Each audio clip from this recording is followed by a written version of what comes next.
Yet, all these wonders pale before the greatest blessing.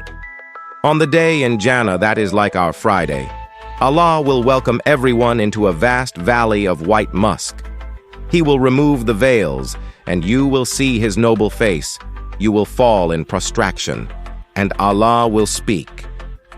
Raise your heads. This is the land of reward. Ask me for whatever you wish. You will ask for nothing but His pleasure. And He will reply, I was already pleased with you.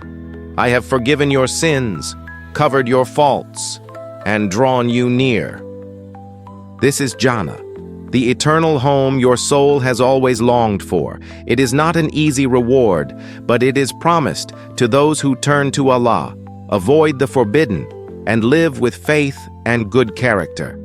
So strive for that home, for the moment when you will finally see your Lord and He will say, Welcome, you are home forever. May Allah grant us all and our loved ones the highest levels of Jannah, and may He reunite us there in eternal peace. Ameen.